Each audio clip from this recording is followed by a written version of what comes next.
You, what's going on? Ike Feldman back for another IkeTagon.com Mind, Body, Soul episode. Follow me on Twitter, on Instagram. I promise you I'm going to be more active now. I'm starting to get into a good swing of things.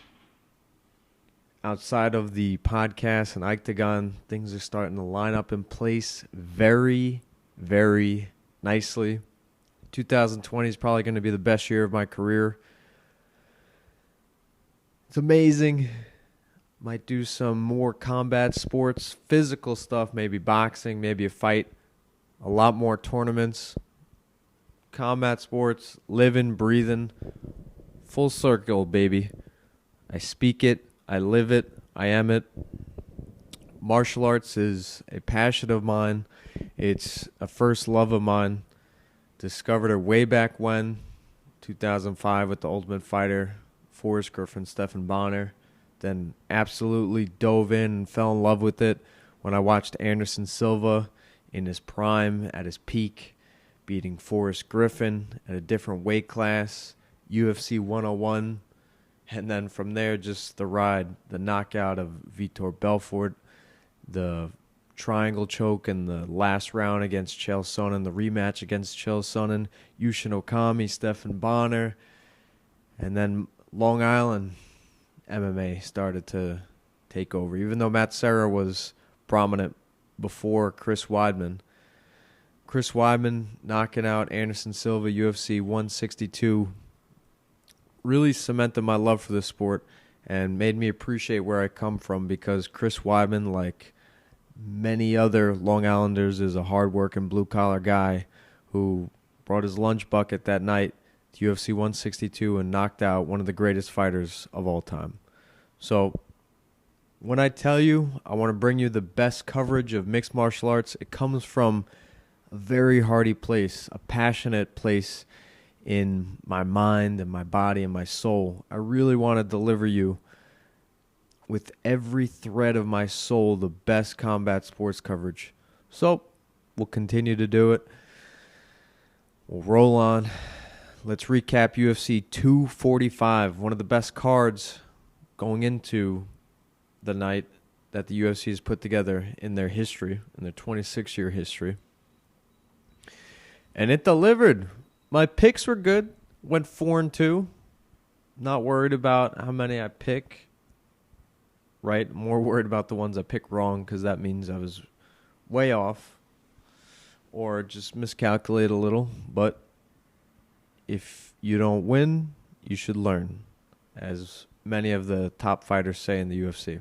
So let's review.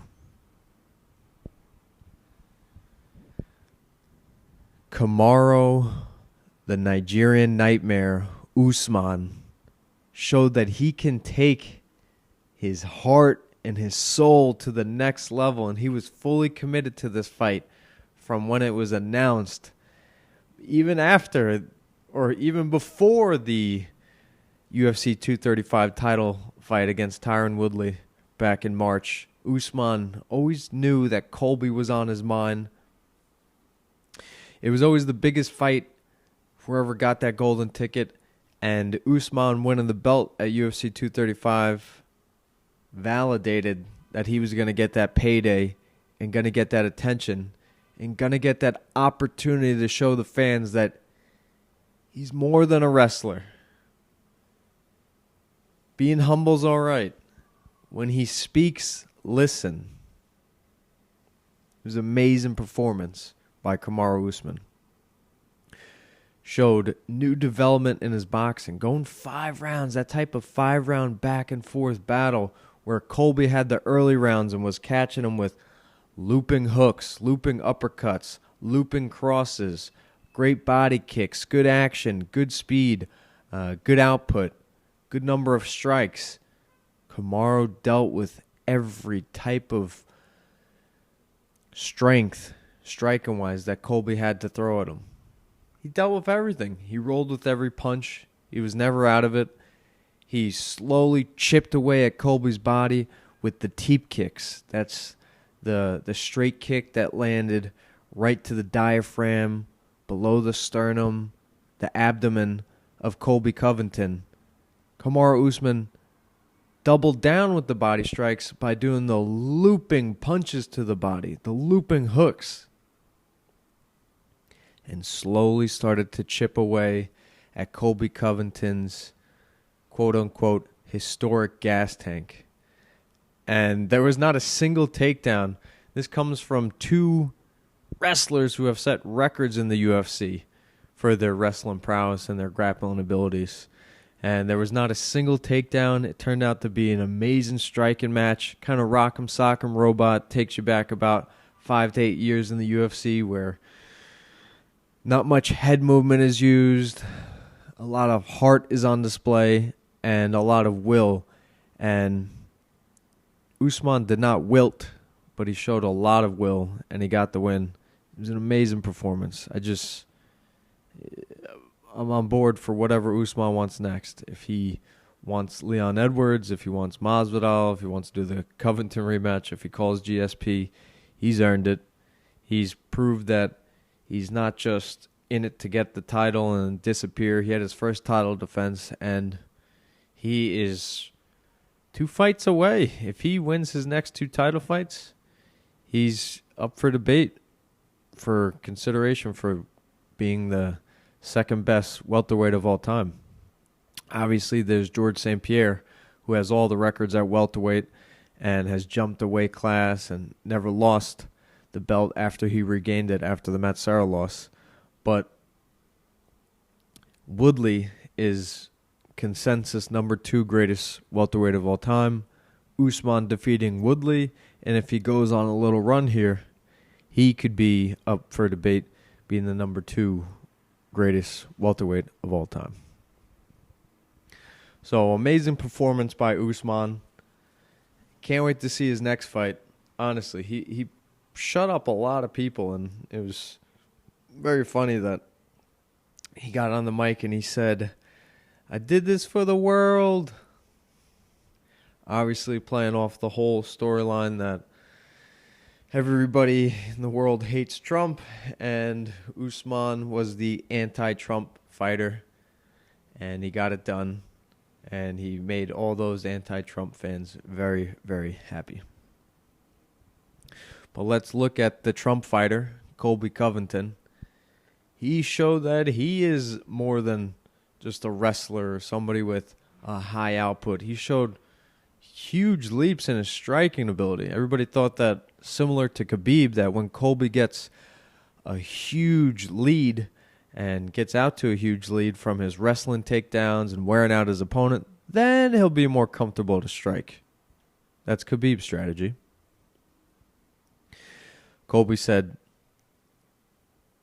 "Don't put me in a shoebox. I'm a little different, a little better than all of you think. I talk all this crap because I believe in my abilities." And he believes he's tough. And everything he said, he's proven it and tenfold. And Colby did. He showed that he's tough. He showed that he's skillful. He showed that he could step up to the moment. And he did all that. He just miscalculated. He underestimated Usman's power. Usman broke his freaking jaw. Usman knocked him down twice in the 5th round when he should just be throwing jabs and kind of stay away and pepper his opponent just to a victory. Usman was throwing the heavier strikes in the later rounds. I thought Usman would be carrying too much muscle into the fight and he would gas out because Colby would wrestle him, and even if Colby wouldn't get him down, the exchanges would wear out Usman from defending the takedowns, and then Colby could come on late with his striking prowess and his striking output. Usman took his heart and his will to another level. It's pretty admirable, and he shut up all the critics. He shut up Colby. Literally, he has a broken jaw. It's wired shut, so it's going to be some time before he comes back.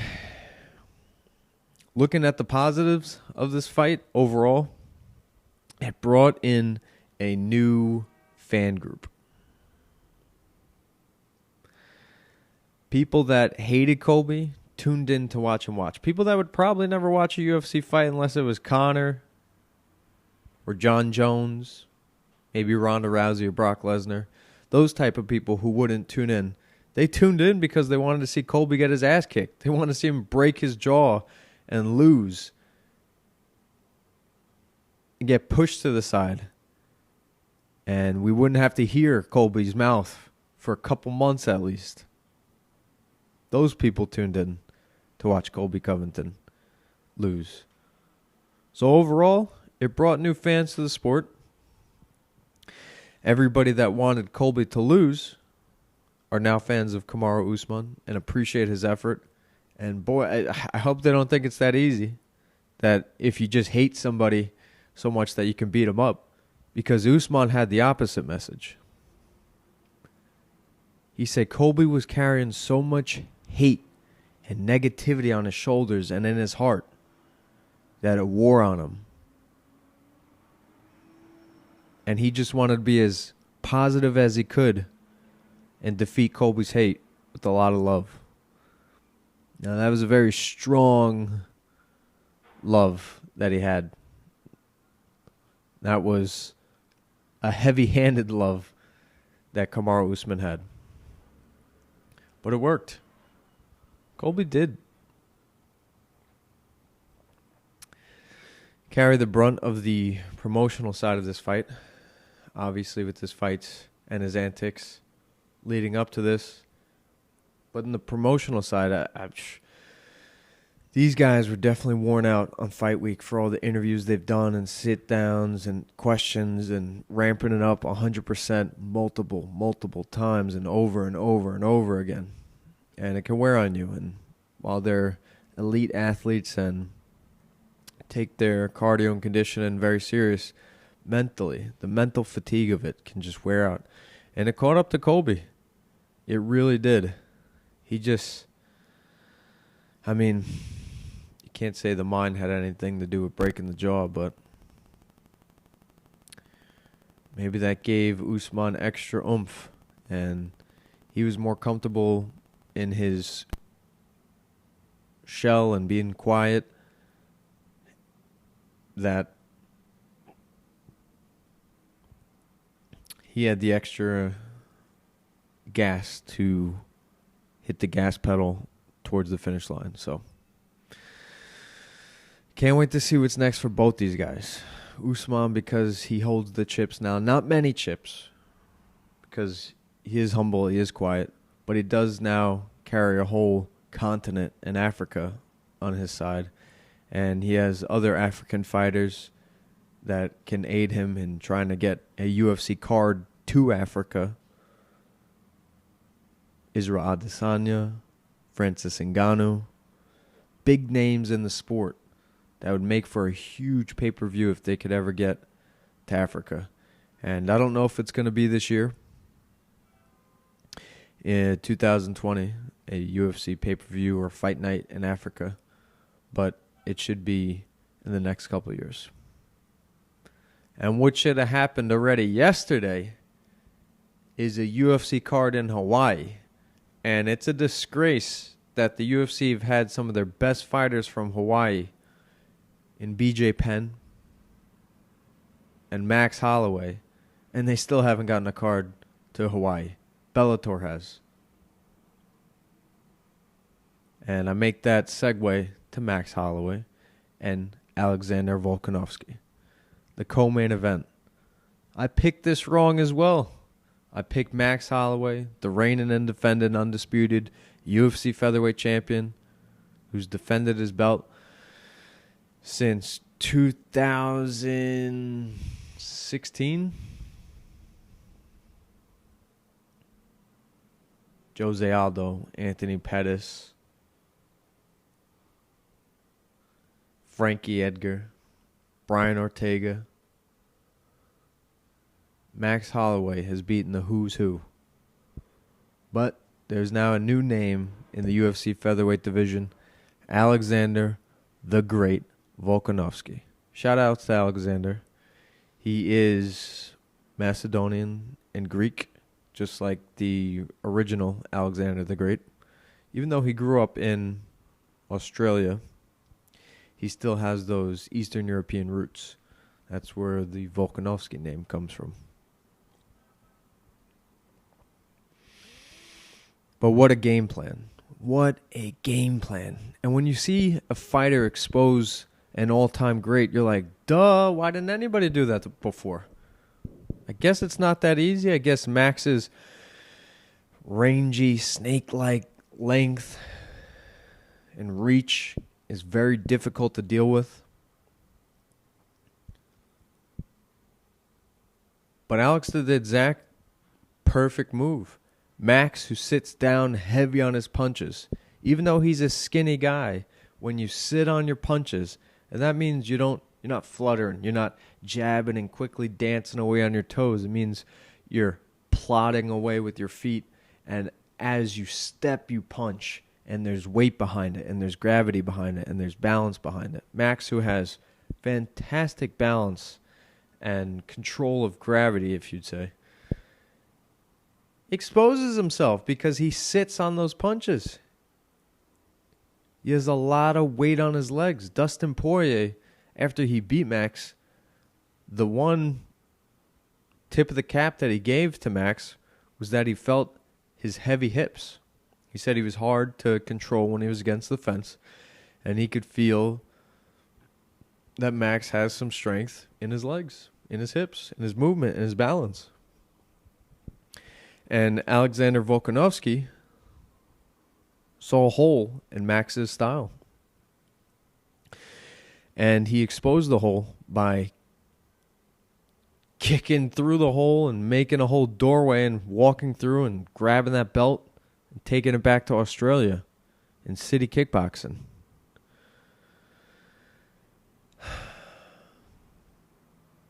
He landed 75 leg kicks, Alexander Volkanovski. He landed so many leg kicks that Max switched stances after round 2 and didn't go back to it for a couple of rounds, or at least a round and a half.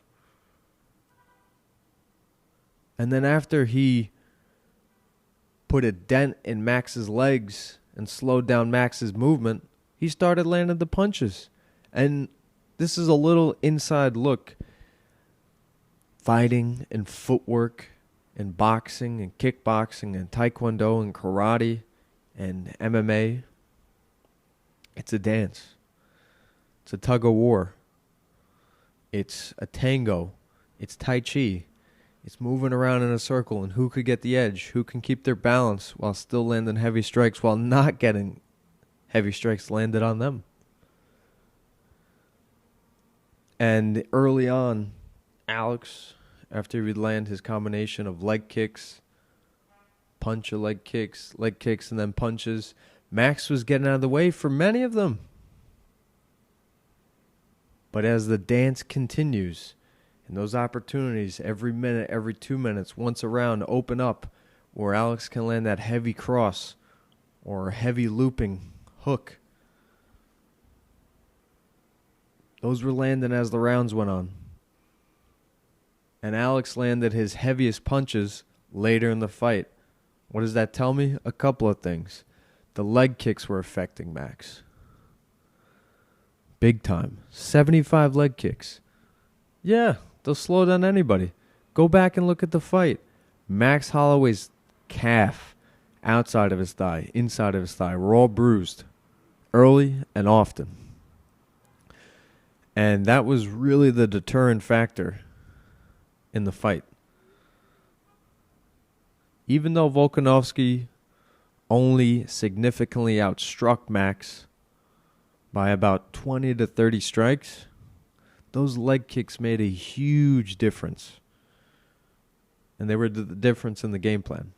Max came on late. He got momentum in the third, fourth. He started, once he switched stances and he was loose and he was letting his 1-2 combination fly from southpaw stance, which he doesn't often do. He likes a lot of uppercuts and hooks and counters. But he was doing his orthodox game plan from the southpaw game plan. And that's where he really started to catch up and break the rhythm of Volkanovski and wear out Volkanovski. Volkanovski was slowing down in the fourth round where Max was gaining momentum. Max then switched back to orthodox because maybe he felt safe. Maybe he felt like a kicking game would not be established again. But Volkanovski, once Max switched back, went back to his original game plan, chopped down, sealed the victory, and no doubt, undoubtedly, won that title.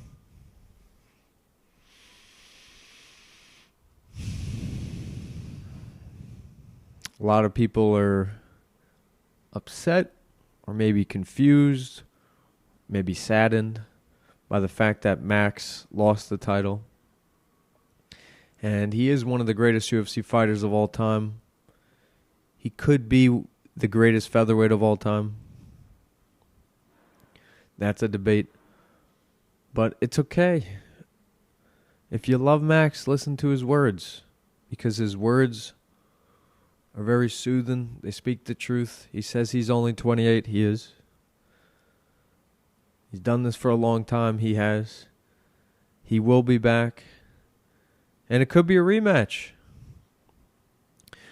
We've seen a couple times somebody who has a long reign. George St. Pierre loses to Matt Serra. They do the rematch. Somebody else who has a long reign. Anderson Silva loses to Chris Weidman. They do the rematch. Somebody else who has a long reign, Joanna Jędrzejczyk, loses to Rose Namajunas. What do? The rematch. So a rematch makes a ton of sense. Where are they going to do it? Dana White was asked about Australia. Volkanovski likes the idea of Australia. Max was never afraid of going to fight in Australia. He actually thought about fighting at UFC 243, the Israel Adesanya card, versus Robert Whittaker card in Melbourne, Australia. But it was just too soon to turn around. I like the idea of a rematch. And I like the idea of Alex holding the crown for a little. Because heavy lie the crown. But seriously, I like the idea of Max taking a lot of time off, coming back stronger with a better game plan. Add some kicks early. You're very talented, Max. Change it up. Not saying to wrestle. Kicks. Spinning back kicks. We didn't see much of his wide arsenal of attacks. And that was the mistake. Max's slow start mentality cost him in the end because he was playing catch-up the whole fight. It'd be fun to see what adjustments he can make. And George St. Pierre, out of all the people I just named for the rematch, is the only one who made the proper adjustments. So we'll see how smart Volkanovski is and how smart and serious Max takes this UFC thing. Does he want to be the greatest featherweight of all time? Going to Australia and cementing that victory over Volkanovski would do it. And I like the fact that Max will take off at least 5 to 7 months. Go back to UFC 231, 4 rounds against Brian Ortega. UFC 236, 5 rounds at a higher weight class against the killer, against Dustin Poirier. Go back to UFC 240, 5 rounds against a high-pressuring, very fast legend of the sport, Frankie Edgar, 5 rounds. And what does he just do yesterday or a couple days ago? 5 more rounds.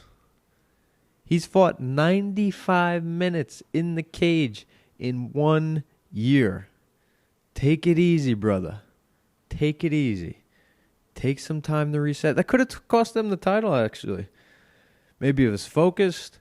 Maybe it's the wear and tear on the body. Not only from the training, but because of the multiple weight cuts. But take some time. Build the rematch. Build yourself back up. That's what I want to see. But good job, Volkanovski. Below that, Amanda Nunes in the rematch against Jermaine Durandamy. Gets it done. What's new? She's the greatest women's fighter of all time and probably is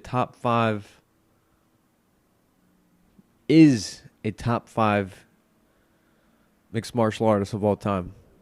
I listened back to my episode that I just recorded last week previewing this fight, and I named you John Jones, GSP, Amanda Nunes,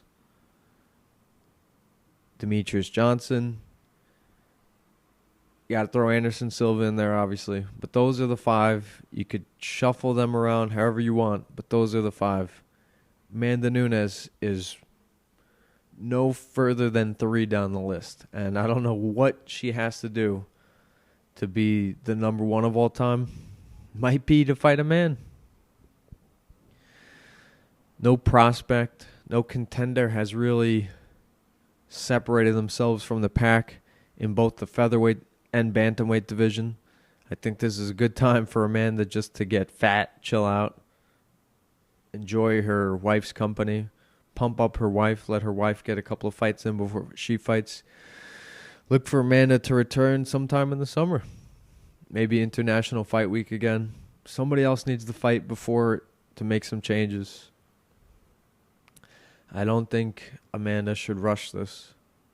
I mean, if she's just trying to fight every 3 months, 4 months, God bless her. She could do what she wants, earn that money. But don't get caught underestimating an opponent. She's very smart, high cage IQ, but there were a couple moments where Durandamy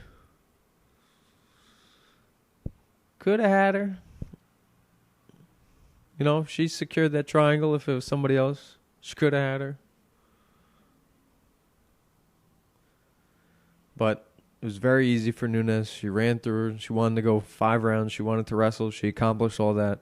She made a ton of money. Can't wait to see what's next.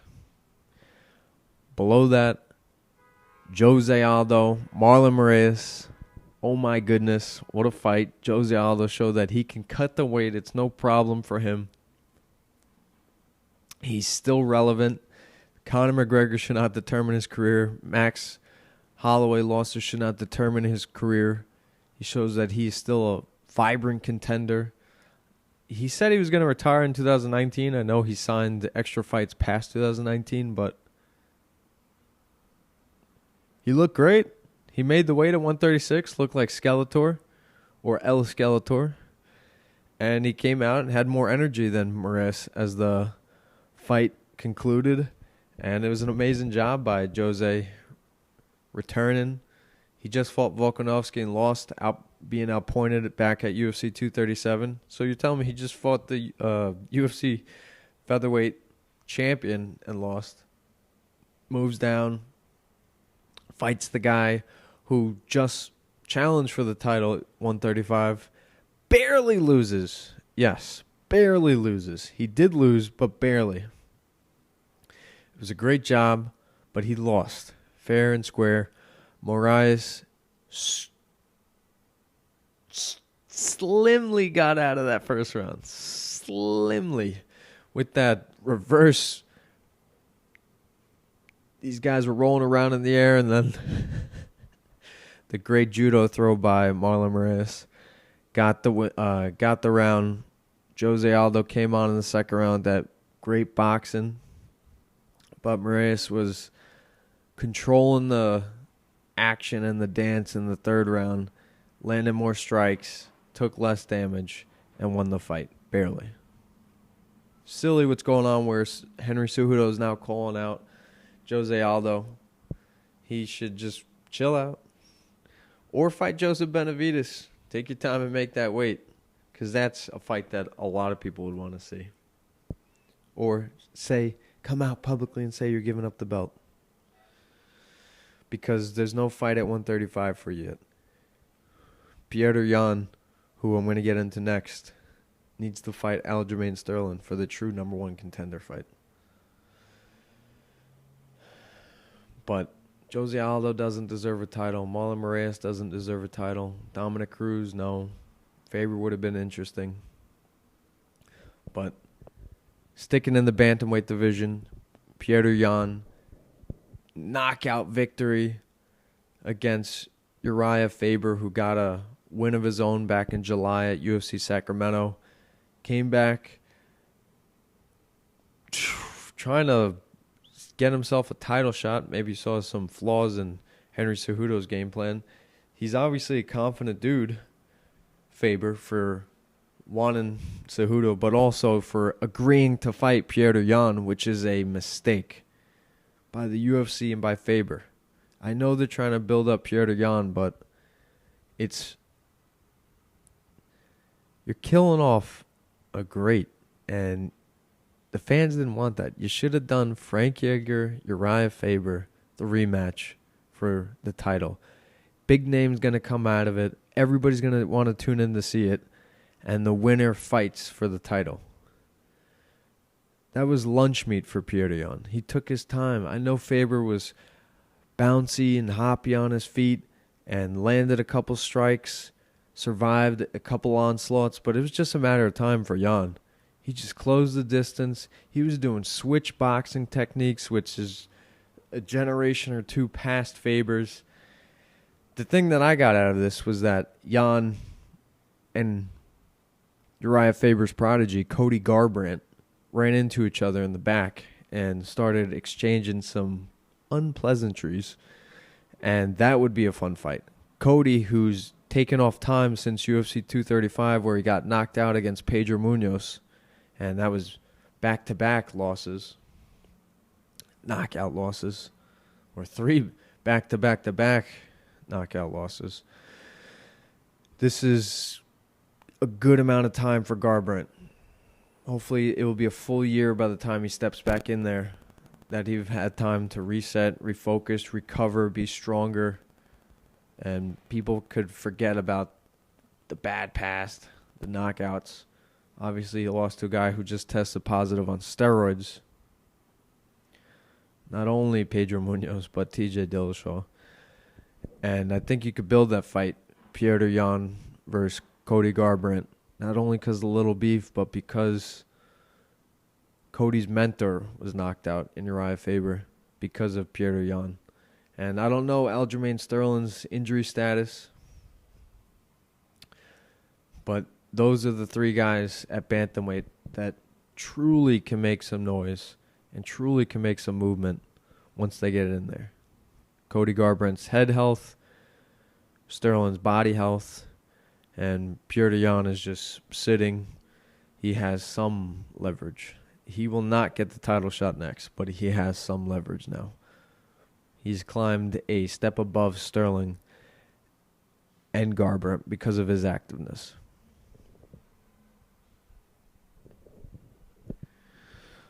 Other fights on the card, there's a lot of great fights. Matt Brown going against Ben Saunders. Great back and forth. Matt Brown lands a beautiful hook, sends Saunders to the floor, then an elbow, and then finishes the fight. Matt Brown, a legend of the sport. You also have Irene Aldana getting a huge knockout victory over Viviana Vieira. That woke up a lot of people. She's a bantamweight. She's the number 10 ranked. A lot of people are trying to push her into a title fight with Amanda Nunes, which is just silly. But that was a huge knockout, made a lot of noise. Also, the performance of the night. This guy's been a cold, hard killer in 2019. Back from the first event on the ESPN era in Barclays Center against Bilal Muhammad, all the way up to his performance against Mike Perry. Geoff Neal, or Jeff Neal as he likes to go by, Texas native, Sayed Saud's Fortis MMA's prodigy, a former full-time waiter while active UFC fighter. Jeff Neal is on a freaking roll. Knockouts of Nico Price and Mike Perry, back-to-back Wildman knockouts. He's number 14th in the world, but nobody wants to fight him in the top 10. Great footwork, very fast on his feet, very in and out, very calculated, not flustered. We haven't really seen his wrestling. He seems to have good hips, good balance, and he can withstand some mediocre wrestling shots and grappling exchanges, but it'd be fun to see what he does against a more high-level grappler or a more high-level, more willful, more technical striker like a Vincent Luque. Maybe a Wonderboy Thompson. What? There's a lot of fun matchups for Jeff Neal. And I'll get to those matchups and more. I got to go because I'm about to do a radio hit, SB Nation. Follow me on Twitter and Instagram at IkeTagon. IkeTagon. Go to the website, IkeTagon.com. I will be more consistent. UFC 245 landed at a perfect time where I could give you guys some coverage. But I promise 2020 will be the best year of my career so far, mixed martial arts wise, in the cage, outside of the cage, the ring. Who knows when I'm going to do the mats, but big things on the horizon, I assure you folks. Thank you.